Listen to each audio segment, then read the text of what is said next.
Welcome to our TG TET English classes paper 1 and 2. ఈ రోజు నుండి టెట్కు సంబంధించినటువంటి ఇంగ్లీష్ కాంటెంట్ క్లాసెస్ మన యూట్యూబ్ ఛానల్లో అప్లోడ్ చేస్తున్నాను. I hope these videos will be helpful and useful to score maximum marks in English. ఇది TET వాళ్ళకు మాత్రమే కాదు, టెట్లో ఉన్నటువంటి సిలబస్ కామన్ గ్రామర్ టాపిక్స్ కాబట్టి ఇంగ్లీష్ గ్రామర్ కావాలి అని అనుకున్నటువంటి ప్రతి ఒక్కరికి యూజ్ అయ్యేటువంటి వీడియోస్. సో ఈ వీడియోస్ మీకు నచ్చితే మీ ఫ్రెండ్స్కి షేర్ చేయండి, లైక్ చేయండి, మీ రిక్వైర్మెంట్ ఏంటో కామెంట్స్ రూపంలో తెలియజేయండి. Thank you. Let's begin our classes now. Hello everyone. రీసెంట్గా మనకు తెలంగాణ టెట్ నోటిఫికేషన్ వచ్చినటువంటి విషయం తెలుసు. తెలంగాణ ఫార్మేషన్ తర్వాత ఆల్మోస్ట్ మనకు 10 నోటిఫికేషన్స్ అయిపోయినవి. ఇప్పుడు మనకు as we know now we are going to write examination through computer based. అంటే మనం ఇప్పుడు ఎగ్జామినేషన్ ఇప్పుడు ఎలా రాయబోతున్నాము, కంప్యూటర్ బేస్డ్ టెస్ట్ అనేది ఉండబోతుంది. సో ఇది గతంలో కూడా చేసినాం, ఇప్పుడు కూడా చూస్తున్నారు. ఈ ఎవ్రీ 6 monthsకి వచ్చేటువంటి నోటిఫికేషన్ ఏదైతే ఉందో it is really a wonderful opportunity to all the teacher aspirants. Government కూడా ఆల్మోస్ట్ సీరియస్గా ఉంది. గవర్నమెంట్ ఫామ్ అయి 16 months అయింది. కొత్త డిఎస్సి ఇద్దాము అనేటువంటి ఆలోచనలో ఉన్నారు. కాబట్టి ఆల్రెడీ క్వాలిఫై అయిన వాళ్లకు స్కోర్ పెంచుకోవడానికి, కొత్తగా రాసే వాళ్లకు, అన్ఫార్చునేట్లీ క్వాలిఫై కాని వాళ్లకు ఒక్కసారి 2-3 months ప్రిపరేషన్ సీరియస్గా మీరు చేస్తే క్వాలిఫై అయ్యేటువంటి అవకాశం ఉంది మంచి స్కోర్తో. అయితే as we no TET paper 1 and paper 2 we have those 2 papers for how many marks? For we have just a minute, yeah, we have for 150 marks. ఇది మనకు అందరికీ తెలుసు, అవునా? రైట్. ఈ 150 marksలో కామన్ సబ్జెక్ట్స్ అయినటువంటి language, first language maybe Telugu, Hindi, Urdu, as per your option, you have 30 marks. For psychology, we have 30 marks. For English, of course, it is common subject for everyone. We have 30 marks. For your content, as you know, you have 60 marks. Right. As an English teacher, I would like to focus on English. So, మన ఇంగ్లీష్కి ఉన్నటువంటి marks ఏంటంటే చెప్పండి ఒకసారి. 30 marks మనకు ఉన్నవి, అవునా? అయితే most of us, మనలో చాలా మందిని, మనం రూరల్ బ్యాక్గ్రౌండ్ నుండి వచ్చినాం కాబట్టి 2 reasons ఉంటాయి ఎక్కువగా. ఇంగ్లీష్ అనేటువంటి ఫోబియా చాలా మందికి ఉంటుంది. అండ్ ఈ ఇంగ్లీష్ అనే దానిపైన మన చిన్నప్పటి నుండి కొంచెం కాన్సన్ట్రేషన్ అనేది తక్కువగా చేయడం వల్ల కొంచెం జనరల్గానే మనకు నేచురల్గా ఫోబియా ఉండేటువంటి అవకాశం ఉంది. అయితే తెలియని విషయం ఏంటంటే అత్యంత తక్కువ సిలబస్ ఉండి అత్యంత ఎక్కువ మార్క్స్ స్కోర్ చేసేటువంటి అవకాశం ప్రజెంట్ జనరేషన్లో ఏమైనా ఉందా అంటే అది ఇంగ్లీష్కే 30 marks. ఈ 30 marks as we no for content we have 24 marks. For pedagogy we have 6 marks. కాసేపు పెడగాజీ 6 marks పక్కన పెడితే దీంట్లో కూడా మీకు 2 to 3 marks అక్యురేట్గా వచ్చేటువంటి స్మార్ట్ ప్లాన్ నేను మీకు ఇస్తాను, ఎక్స్ప్లెయిన్ కూడా చేస్తాను. ఇక కాంటెంట్ 24 marks ఉన్నాయి చూసినరా. ఈ కాంటెంట్ పేరుకే, కానీ దీంట్లో ఉన్నదంతా గ్రామరే. సిలబస్ని అనలైజ్ చేద్దాం కాసేపు అయిన తర్వాత. ఈ గ్రామర్లో ఏమున్నది? ఈ గ్రామర్లో మనకి ఏమున్నది? చిన్నప్పటి నుండి మనం చదువుకున్నటువంటి గ్రామరే. అవే ఆర్టికల్స్, అవే ప్రిపోజిషన్స్, అదే పార్ట్స్ ఆఫ్ స్పీచ్లో చిన్నప్పటి నేర్చుకున్నటువంటి నౌను, ప్రొనౌన్ ఎట్సెట్రా. అండ్ చిన్నప్పటి నుండి ఇప్పటి వరకు మన వెంటబడి వేధిస్తున్నటువంటి tenses, voice, speech, degrees of comparison, questions, question tags, and reading comprehension, synonyms, antonyms. దీంట్లో ఒక్కటన్నా కొత్త టాపిక్ ఉందా చెప్పండి? 6th, 7th, 8th, 9th, 10th అప్పుడు నేర్చుకున్నారు, ఇంటర్మీడియట్లో చదివినరు, డిగ్రీలో చదివినరు. వాస్తవానికి చెప్పాలంటే ఎక్కడ కూడా మనకు న్యూ టాపిక్ అనేది లేదు. కాకపోతే ఈ ఏరియాస్లో అప్పుడున్నటువంటి పద్ధతుల ప్రకారము ఎగ్జామినేషన్ పాయింట్ ఆఫ్ వ్యూలో ఏవో 4-5 క్వశ్చన్స్ చదువుకొని పాస్ అయి వచ్చినాం కావచ్చు. కానీ ముందు ముందు మనం ఏ కాంపిటేటివ్ ఎగ్జామినేషన్ రాయాలి అన్నా దాంట్లో కంపల్సరీగా మనకు కనబడుతుంది ఏంటది? ఇంగ్లీష్. సో మనం నేర్చుకోక తప్పదు. ఫోబియాను పక్కన పెట్టి ఒక్కసారి ఫోకస్ పెడితే you will surprise your self how easy it is and how beneficial it is going to be in your life. ఇప్పుడు టెట్ ఇంగ్లీష్ గురించి మనం మాట్లాడుతున్నాము, కానీ ఒక్కసారి కాసేపు టెట్ అనేటువంటి ఎగ్జామినేషన్ పక్కన పెడితే why we have to learn English అని ఒకసారి చూద్దాం.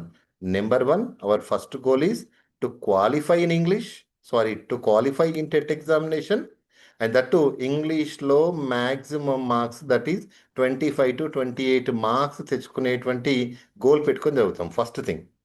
సెకండ్ థింగ్ ఏంటంటే, మీరు టెట్ ఎగ్జామినేషన్ రాస్తున్నారంటేనే you are going to be a future teacher, maybe in government sector or in private sector. As we know now, the expectations from the government side, the expectation from the corporate sector, even from the society, there is a high demand for English. You have to communicate with everyone in English. If you want to have proper communication skills in English, of course, you need to have command on English grammar. This is second objective. Third objective or third goal enti, even if you want to communicate with your own children at your home, you need to have minimum skills in English. Mari English ఒక్కసారి లైఫ్లో నేర్చుకొని అలా పక్కన పడిస్తే మీకు ఇన్ని లాభాలు ఉన్నాయి. టెట్లో 30కి 25 to 28 మార్క్స్ రావడంతో పాటు మనము ఏ ఎగ్జామినేషన్కి వెళ్ళినా దాంట్లో ఇంగ్లీష్ సిలబస్ ఈజీ అవడంతో పాటు మన ఇంగ్లీష్ ఫోబియా పోవడంతో పాటు మన డే టు డే లైఫ్ కూడా చాలా ఈజీగా అవుతుంది. సో ఏం చేద్దాం మనము? Let us focus on English. Alright, okay. మరి ఇంగ్లీష్లో మనకున్నటువంటి సిలబస్ ఏంటి? ఒకసారి డీటెయిల్డ్గా సిలబస్ చూడబోయే ముందు గతంలో జరిగినటువంటి 10 టెట్ ఎగ్జామ్స్ని, నేను ఏపీ టెట్ తీసుకోవట్లేదు, టీజీ టెట్ మాత్రమే తీసుకుంటున్నాను. టెట్ ఎగ్జామినేషన్లో ఇంగ్లీష్ యొక్క స్టాండర్డ్ ఎలా ఉంది అంటే యాక్చువల్లీ పెరిగింది. It has increased. ఒకప్పుడు ఏంటంటే, ఫర్ ఎగ్జాంపుల్ ఇక్కడ క్వశ్చన్ నేను రాస్తున్నాను, she is dash actor. Okay, ఈ విధంగా క్వశ్చన్ ఉంటుండే. కింద ఆప్షన్స్ ఏంటి? A, and, the, no article అని ఉంటుండే. మనం కొంచెం నేర్చుకొని పోయినా షీ ఈజ్ యాక్టర్ అనేటువంటి వావెల్ సౌండ్ ఉంది కాబట్టి of course here we have write an అని చెప్పేసి అందరం ఇక్కడ యాన్ అనేటువంటి ఆన్సర్ రాసి వచ్చేది. But now the trend has been changed. ఇంత డైరెక్ట్గా, ఇంత సింపుల్గా క్వశ్చన్స్ రావడం లేదు.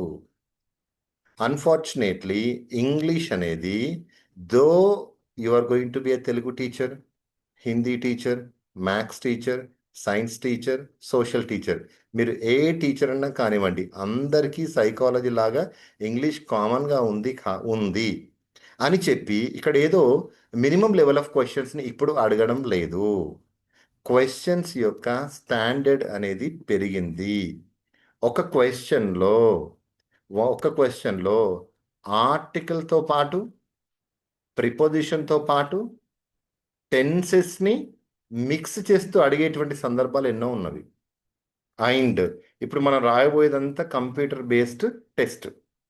అంటే ఫర్ ఎగ్జాంపుల్ మనం రిటర్న్గా ఉండేటువంటి పేపర్ ఉందనుకోండి, అంటే హార్డ్ కాపీతో ఆఫ్లైన్లో రాసేటువంటి ఎగ్జామ్ ఉందనుకోండి, టెన్సెస్ అనేటువంటి ఒక టాపిక్ ఉందనుకోండి, ఈ టెన్సెస్ అనేటువంటి టాపిక్లో నుండి ఫలానా క్వశ్చన్ రావచ్చు అని మనం చిన్నగా ఒక ప్రెడిక్షన్, ఒక గెస్ చేసుకోవచ్చు. కానీ ఆన్లైన్లో నెంబర్ ఆఫ్ సెషన్స్ ఎక్కువగా ఉంటాయి కాబట్టి నెంబర్ ఆఫ్ క్వశ్చన్స్ ఎక్కువగా ప్రిపేర్ చేసి పేపర్ డిజైన్ చేసేవాళ్ళు ఎక్కువగా ప్రిపేర్ చేసి ఇవ్వడం వల్ల ఏ సెషన్లో ఏ టైప్ ఆఫ్ క్వశ్చన్ వస్తుంది అనేది మనం గెస్ చేయలేము. అంటే ఈ టెన్సెస్ మనం నేర్చుకునేటప్పుడు 360 degrees యాంగిల్లో మనం నేర్చుకోవాలి. ఒక పార్ట్స్ ఆఫ్ స్పీచ్ నేర్చుకుంటున్నాము అంటే ఒక నౌన్ విషయానికి వచ్చినప్పుడు noun is nothing but naming something, name of a person or place or thing or animal అని చెప్పి జస్ట్ నేర్చుకుంటూ సరిపోదు. నౌన్ అంటే ఏంటి, నౌన్ డెఫినేషన్తో పాటు నౌన్లో బ్రాడ్గా ఉండేటువంటి ఒక కాంక్రీట్ నౌన్ అంటే ఏంటి, ఒక అబ్స్ట్రాక్ట్ అంటే ఏంటి, కాంక్రీట్లో ఉండేటువంటి ఒక పర్సనల్ నౌన్కి అండ్ ఒక కామన్ నౌన్కి మధ్యలో ఉన్నటువంటి డిఫరెన్స్ ఏంటి, కలెక్టివ్ నౌన్ ఏంటి, మెటీరియల్ నౌన్ ఏంటి, నౌన్లో మళ్ళీ సింగ్యులర్ నెంబర్ ఏంటి, ప్లూరల్ నెంబర్ ఏంటి, నౌన్లోకి వచ్చిన తర్వాత ఆల్ ద టైమ్ సింగులర్గా ఉండేటువంటి నౌన్స్ ఏంటి, సింగులర్గా ఉన్నట్టు కనబడుతుంది కానీ ప్లూరల్గా ఉండేటివి ఏంటి, అండ్ జెండర్లోకి వచ్చినప్పుడు మ్యాస్కులైన్ జెండర్ ఏంటి, ఫెమినైన్ జెండర్ ఏంటి, న్యూటర్ జెండర్ ఏంటి, కామన్ జెండర్ ఏంటి, ఈ వీటన్నిటిని అంటే ఒక నౌన్ దగ్గరికి వెళ్ళినప్పుడు నౌన్ని 360 డిగ్రీస్లో మనం నేర్చుకుంటే మనకు మార్క్ మిస్ అయ్యేటువంటి అవకాశం లేదు. మరి 360 డిగ్రీస్లో మనం నేర్చుకోవాలి అంటే ఇది మన టఫ్ అంటే actually there is nothing tough. English is the easiest language to learn and to speak. Just కొంచెం కొంచెం ఫోకస్ పెడితే ఆహా ఇది ఇట్లనా, మనం అందరం ఇప్పుడు ఎగ్జామ్ రాసే వాళ్ళందరూ ఎల్డర్లీ గ్రోనప్ కాబట్టి it is very easy to understand. For example, he is asked a question. He is asked a question. Can anyone tell me what is the meaning of this question? దీంట్లో 70% of the students ఏం చెప్తారంటే అతడు question అడిగినాడు అని చెప్తారు ఇక్కడ. But ఇక్కడ మనం రియలైజ్ కావాల్సింది ఏంటంటే first of all whenever we look at the sentence we have to see the structure of the sentence. Structure means here I'm talking about tense structure. అరే ఇదేంట్రా బాబు ఇంకా క్లాసే చెప్పలేదు, ఏదో బేసిక్స్ అన్నాడు, డైరెక్ట్ క్వశ్చన్లోకి వెళ్ళిపోయినట్టే. క్వశ్చన్ ప్యాటర్న్ ఎలా ఉంటుంది, ఏ విధంగా మనం అండర్స్టాండ్ చేసుకోవాలి అనే ఒక బేసిక్ ఐడియా మీకు ఇస్తున్నాను. ఏ సెంటెన్స్ అయినా సరే చూడగానే దాంట్లో ఉన్నటువంటి టెన్స్ స్ట్రక్చర్ని మనం చూడాలి. As we no we have 12 tenses. 12 టెన్సెస్కి 12 structures ఉన్నాయి అని అనుకోవడం కాదు. 12 టెన్సెస్కి 12 యాక్టివ్ వాయిస్ స్ట్రక్చర్స్ ఉండడంతో పాటు we have passive structures as well. 12 active స్ట్రక్చర్స్తో పాటు we have 8 passive structures. All together we have 20 structures. ఒక సెంటెన్స్ని మనం చూసినప్పుడు for example he is asking a question, చిన్నగా చేంజెస్ రాసిన అండి, పైన సెంటెన్స్ కింద సెంటెన్స్ జాగ్రత్తగా అబ్జర్వ్ చేయండి. He is asking a question, దీంట్లో ఈజ్ ఉంది, దీంట్లో ఈజ్ ఉంది. Okay, first is asked, second is asked, both of them are completely different. Here in the structure we have is plus ing form structure. Here, this sentence directly indicates present continuous. Okay? And in the first sentence, is asked, is plus V3. This indicates simple present but passive structure. అరే ఇదేంటి simple present అన్నారు, passive structure అన్నారు, is asking వచ్చి present continuous అన్నారు, ఇంత confusion ఏంటి అని confuse అవ్వకండి. స్లోగా ఒక్కొక్క టాపిక్ని మనం చెప్పుకునేటప్పుడు you will get a clarity. ఎగ్జామినేషన్లో క్వశ్చన్ యొక్క స్టాండర్డ్ పెరిగింది. మనం కూడా ఏదో గ్రామర్ని, స్ట్రక్చర్స్ని, నౌన్ అని, ప్రొనౌన్ అని, సింపుల్ ప్రెజెంట్ అని, ప్రెజెంట్ కంటిన్యూస్ అని పైన నేర్చుకోవడం కాకుండా లైఫ్లో ఒక్కసారి పర్ఫెక్ట్గా నేర్చుకుందాం. And believe me, trust me, నా ఛానల్ని ఫాలో అవ్వండి, మీ ఫ్రెండ్స్కి కూడా చెప్పండి, షేర్ చేయండి, సబ్స్క్రైబ్ చేసుకోండి. Trust me, after listening to my classes I hope, I strongly believe that you get maximum marks in English. మీరు ఎగ్జామ్ అయిపోయిన తర్వాత సార్ మీ క్లాసెస్ విని నాకు తక్కువ మార్క్స్ వచ్చినాయని ఓపెన్గా నా యూట్యూబ్ ఛానల్లో మీరు కామెంట్ చేయండి. I will try my level best to explain you in detailed.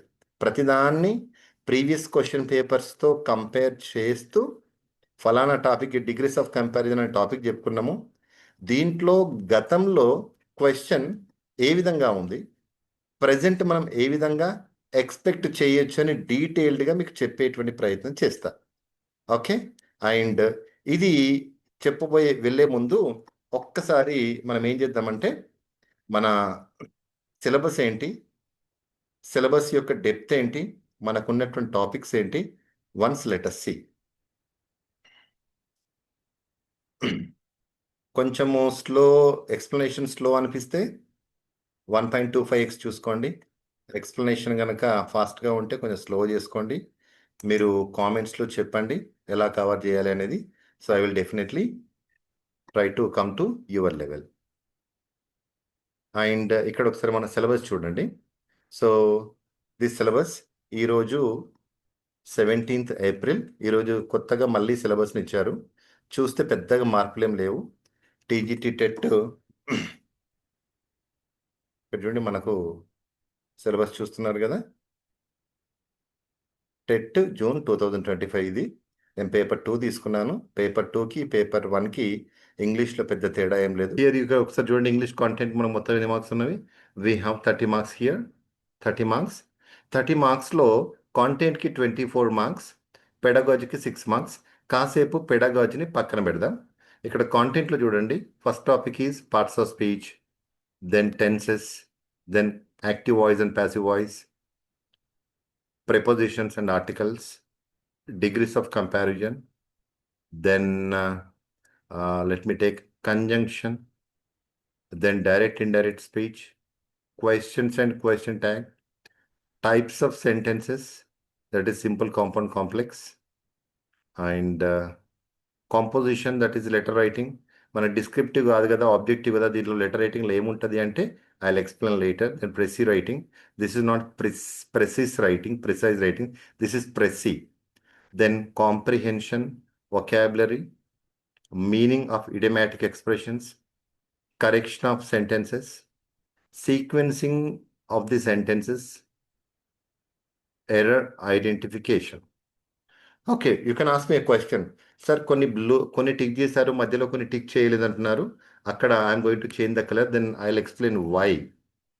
Then ఇక్కడ చూడండి, క్లాజెస్, వర్బ్స్ కూడా తీసుకోను. Then next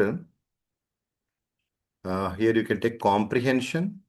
Then 16th one, vocabulary, that is synonyms, antonyms and spellings. I will consider verbs with blue tick. Verbs with blue tick only. Yeah. ఇక్కడ ఏం చెప్తున్నానంటే, blue is meant for guaranteed marks. Guarantee. అన్ని videos పెడతాను, అన్ని classes వినండి, గ్యారంటీగా marks వస్తాయి. రాకపోతే I will change my name. ఇంత ఛాలెంజింగ్గా చెప్తున్నా, అవుట్ ఆఫ్ మై ఎక్స్పీరియన్స్. నేను ఎప్పుడు ఆఫ్లైన్లో క్లాసెస్ తీసుకున్నాను. First time, honestly speaking, first time ఆన్లైన్లో నేను యూట్యూబ్లో క్లాసెస్ పెట్టబోతున్నాను. I will keep everything. Then red కలర్లో ఉన్నటువంటి ఏవైతే ఉన్నాయో ఇవి ఉన్నాయి, చూసిండ్రా. దీనికి నేను గ్యారంటీ ఇవ్వలేను, but if you try you can gain marks here also. ఇక్కడ ఎందుకు గ్యారంటీ ఇస్తున్న బ్లూటిక్ అంటే, ఇవన్నీ టీచర్ బేస్డ్ క్వశ్చన్స్. అంటే క్లాస్ రూమ్లో నువ్వు కరెక్ట్గా వింటే, ఆఫ్లైన్ కావచ్చు, ఆన్లైన్ కావచ్చు, ఏదైనా కావచ్చు, ఒక్కసారి నువ్వు గట్టిగా ఫోకస్ చేస్తే టీచర్ నీకు హెల్ప్ చేసి కంపల్సరీగా మార్క్స్ తీసుకొచ్చేటువంటి area. Maybe parts of speech, tenses, voice. అసలు వాయిస్లో మార్క్ ఎట్లా మిస్ అవుతుంది కానే కాదు. Once you understand the topic you will never miss it. ఆర్టికల్స్లో you will never miss it. ప్రిపోజిషన్స్లో కొంచెం అటు doubt. Degrees of comparison you can not miss. Even any tough question, even if you get from degrees of comparison, you cannot miss a mark. And ఇక్కడ questions and question tags అనే topic ఉంది. గ్యారంటీగా marks తీసుకొచ్చి పెట్టేటువంటి area ఏదైనా question tag. దాంట్లో కూడా toughest questions ఉన్నాయా అంటే ఉంటాయి, కానీ కొంచెం ఫోకస్ పెట్టి మన పర్మనెంట్ మెమొరీలో దాన్ని పడేస్తే మార్క్స్ మిస్ అయ్యేటువంటి అవకాశం లేకపోగా మన స్పోకెన్ ఇంగ్లీష్, మన రిటర్న్ ఇంగ్లీష్, మన కమ్యూనికేషన్ స్కిల్స్, ఎవ్రీథింగ్ అన్నీ ఇంప్రూవ్ అవుతుంది. ఒక్కొక్కటి సీక్వెన్స్గా చెప్పుకుంటూ వెళ్ళినప్పుడు. టెన్సెస్ అనేది ఉంది. టెన్సెస్ పైన మీకు కమాండ్ వచ్చింది అనుకోండి, automatically you can understand voice. Tenses, voice పైన కంప్లీట్గా అండర్స్టాండింగ్ నీకు వస్తే స్పీచ్, డైరెక్ట్ ఇండైరెక్ట్ స్పీచ్ మీద నీకు అసలు మిస్టేక్ అనేది పోనే పోదు. ఆర్టికల్స్ ఉంటవే మూడు, ఏ and the. Once you understand the concept of sound system in English, you will never get confused with the articles. It's very easy. ఇక పార్ట్స్ ఆఫ్ స్పీచ్ అంటారా, కొంచెం కన్ఫ్యూజింగ్గా ఉన్నప్పటికీ ఇన్డెప్త్గా వెళ్ళినప్పుడు slowly we can understand everything. Already like conjunctions, simple compound complex అన్నీ కూడా ఈజీగా నేర్చుకోవచ్చు. వీటిని స్క్రీన్ షాట్స్ తీసుకోండి. Every alternative day I will try to upload a video. కానీ మీ సైడ్ నుండి నాకు సబ్స్క్రిప్షన్స్ కావాలి. వీడియో నచ్చితే కంపల్సరీగా లైక్ చేయండి. కొన్ని రోజులు నేను పంపేటువంటి లింక్ ఏదైనా ఉంటే, వీడియో ఏదైనా అప్లోడ్ చేస్తే స్టేటస్ పెట్టుకొని మరింత స్టూడెంట్స్కి అందించండి. అది నాకు బూస్టింగ్ లాగా ఉంటుంది. నాకు చేయాల్సింది మీరు ఒక్కటే, ఛానల్ని అండ్ ఈ కాంటెంట్ని మీ ఫ్రెండ్స్కి ఎక్కువ మందికి రీచ్ అయ్యేటట్టుగా చేయండి. ఇక పెడగజి విషయానికి వస్తే కనుక కొంచెము నాన్ ఇంగ్లీష్ వాళ్ళకు ఇది కొంచెం ఛాలెంజింగ్ ఏరియానే, దట్ ఐ అగ్రీ. కానీ మనం మ్యాక్సిమం మార్క్స్ ఇక్కడనే తెచ్చుకునేటువంటి ప్రయత్నం చేస్తాం కాబట్టి ఇక్కడ 1 or 2 మార్క్స్ గురించి కూడా I will try to help you out. I hope you like this video. I wanted to make it little bit shorter video, not longer video. So మీరు కామెంట్స్లో సజెస్ట్ చేయండి, ఒక వీడియో ఎంత లెంత్ ఉంటే మీరు ఎక్కువగా ఫోకస్ పెట్టగలుగుతారు. 10 minutes, 15 minutes, 20 minutes, half an hour. మీకు ఏది రిక్వైర్మెంట్ ఉంది దాన్ని కూడా పెట్టండి. స్పీడ్ అయింది, స్లో అయింది అది కూడా పెట్టండి. రన్నింగ్ నోట్స్ రాసుకున్నట్టుగా మీరు అఫ్కోర్స్ స్క్రీన్ షాట్స్ తీసుకోవచ్చు. అండ్ ఎండ్లో మీకు ఒక 4-5 టాపిక్స్ అయిపోయిన తర్వాత definitely I will try to provide you notes also.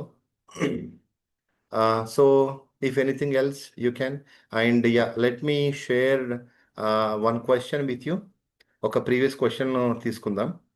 So that with that I will conclude today's video. And 1 second.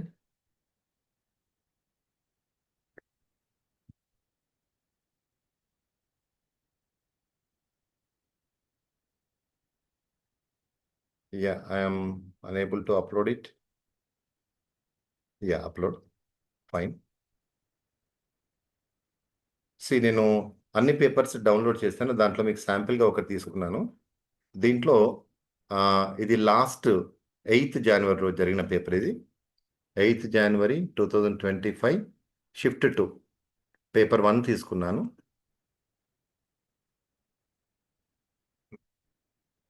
దీంట్లో మనం తీసుకుంటే we have this is 91 pages it has got.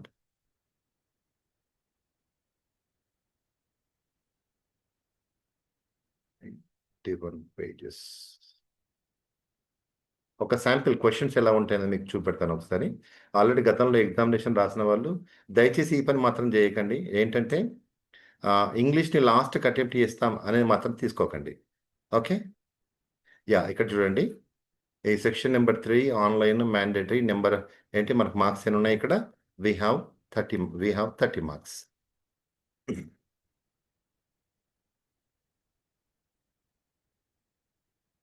దీంట్లో చూడండి, ఇంకొక ఇంట్రెస్టింగ్ ఫ్యాక్ట్ మీకు చెప్తాను. ఇక్కడ చూడండి, ఫస్ట్ క్వశ్చన్ నెంబర్ 61 to 65 మనకు ఉన్నది ఏంటి ఇక్కడ?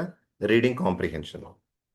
రీడింగ్ కాంప్రిహెన్షన్ అనేది ఏదైతే ఉందో, ఈ రీడింగ్ కాంప్రిహెన్షన్ అంటే ఏంటి? ఒక ప్యాసేజ్ ఇస్తారు, ప్యాసేజ్ కింద మన క్వశ్చన్స్ ఉంటాయి, అంతే కదా? All right. సో ఇక్కడ 61 to 65 అంటే 5 క్వశ్చన్స్ ఇచ్చారండి. 5 క్వశ్చన్స్ అంటే we have 5 marks for this. 5 questions అంటే ఎంత వాల్యుబుల్ ఎగ్జామినేషన్లో మనకు. కానీ మనం ఏం చేస్తాం తెలిసేనా? గ్రామరు ఉంది, వాయిస్, స్పీచ్, డిగ్రీస్ ఇవన్నీ ఉన్నాయి కదా, వీటన్నిటి వెనకాల పడి రీడింగ్ కాంప్రిహెన్షన్ పక్కన పెట్టేస్తాం. What you mean by reading comprehension? Comprehend అంటే understand. Reading comprehension, whatever you read, whether you understood or not, that will be tested in the form of questions. ఇలా క్వశ్చన్స్ రూపంలో. ఇది ఇప్పుడు కాదు, చిన్నప్పటి నుండి ప్రతి పేపర్లో మనకు ఉంది. మనం ఏం చేసినామంటే ఇక్కడ చూడండి, cartoon Pokemon created by Satoshi Tajiri in 1995 belongs to anime the Japanese. సో మనకి ఇక్కడ కొంచెం ఇక్కడ కాంప్రిహెన్షన్ ప్యాసేజ్ ఉంది. మనము ఈ ప్యాసేజ్ని చదవడానికే బద్ధకం. గతంలోనే చదవలేదు. ఇప్పుడు ఈ స్పీడ్ యుగంలో ఏంటి 1 మినిట్ రీల్స్ 1 మినిట్ షార్ట్స్కి అలవాటైనటువంటి ఈ యుగంలో ఇంత లెందీ వీడియోని చూడాలంటే కూడా మనకు బద్ధకమే. అండ్ ఇంత పెద్ద ప్యాసేజ్ చదవాలంటే ఇంకా బద్ధకం, అందులో ఇంగ్లీష్లో ఉంది కాబట్టి. మనం ఏం చేస్తాం, డైరెక్ట్ క్వశ్చన్ దగ్గరికి వెళ్తాం. ఇక్కడ ఏమన్నాడు, ఇన్ 1997 ఇన్ జపాన్ అని అన్నారు. ఇక్కడ డైరెక్ట్ 1997 ఇక్కడ కనబడి 97 95 ఇది కాదు ఇది కాదు ఇది అట్లా వెతికి 97 కనబడ్డది, ఇక్కడ నుంచి ఇక్కడ వరకు ఫుల్ స్టాప్ నుండి ఫుల్ స్టాప్ వరకు మనం గతంలో రాసినాం. అలా కాదు. You have to comprehend. చదివిన దాన్ని కాంప్రిహెండ్ అంటే అండర్స్టాండ్, అర్థం చేసుకొని ఆ క్వశ్చన్స్కి ఆన్సర్ రాయడం. చూడండి ఎన్ని మార్క్స్ ఉన్నాయి మనకు. We have 5 marks. అంటే ఎంత వాల్యుబుల్ ఇది. ఒక టెన్సెస్ నేర్చుకోవడానికి 4-5 రోజులు కుస్తీ పడతాం. ఈ టెన్సెస్ నుండి వచ్చే మార్క్స్ అన్ని 1 or 2. కానీ ప్రతిరోజు రీడింగ్ ప్రాక్టీస్ చేయడం ద్వారా మనకు ఏంటి కాంప్రిహెన్షన్ ప్యాసేజ్కి మ్యాక్సిమం స్కోర్ చేసేటువంటి అవకాశం ఉంది. ఇక్కడ టీచర్ ఏం చేయలేడు. మహా అంటే ఒక 3-4 ప్యాసేజ్లు ఇచ్చి అట్లా కాదరా నాన్న ఇట్లా చదువుకోవాలని చెప్పగలుగుతామేమో. ఇక్కడ నీకేం కావాలి, you have to develop the habit of reading every day. Whether you read a newspaper, whether you read a textbook, but some are the other thing. ఇంగ్లీష్లో ఉన్నదాన్ని ఒక్కొక్క దాన్ని మనం ఏం చేయాలి, ప్రతిరోజు మినిమం ఒక పేజ్ని చదివేటువంటి ప్రాక్టీస్ చేయాలి. అంటే రీడింగ్ కాంప్రిహెన్షన్లో మ్యాక్సిమం మార్క్స్ రావాలంటే ఈ టాపిక్ చెప్పేటప్పుడు నేను చెప్తాను. ఇప్పుడు ఓవరాల్గా పేపర్ గురించి డిస్కస్ చేస్తున్నాను కాబట్టి చెప్పాను అనమాట. రైట్. ఇక్కడ so this is the way how we get the questions. ఇంకా ఇక్కడ చూడండి ఒకసారి, ఇక్కడికి వెళ్తే కనుక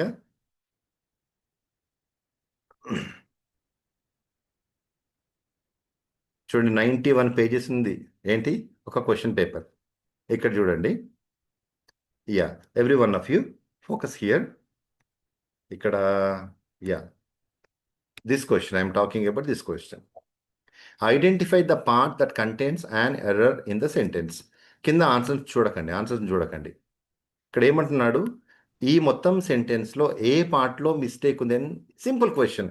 ఇటువంటి వచ్చినప్పుడు మనం మార్క్ ఎందుకు మిస్ చేసుకోవాలి చెప్పండి. మరి దీంట్లో ఏముంది, ఫస్ట్ నువ్వు క్వశ్చన్ని అనలైజ్ చేయగలగాలి. I won't pay it unless he send me the bill again. కొంచెం ఇంగ్లీష్ మీద కమాండ్లో డైరెక్ట్గా వాళ్ళ కన్నిక్కడికి వెళ్ళిపోతుంది. He sends me, he send అనేది V1 అంటే సింపుల్ ప్రజెంట్లో ఉంది. When a sentence is in simple present tense, when the subject is third person singular, here it should be he sends అని డైరెక్ట్గా వచ్చేస్తుంది. ఇంగ్లీష్ మీద ఆల్రెడీ కొంచెం కమాండ్ ఉన్న వాళ్ళకు ఇక్కడ సెండ్స్ ఉండాలి, లేదు అంటే ఇది ఆన్సర్ అని మనకు అర్థమైపోతుంది.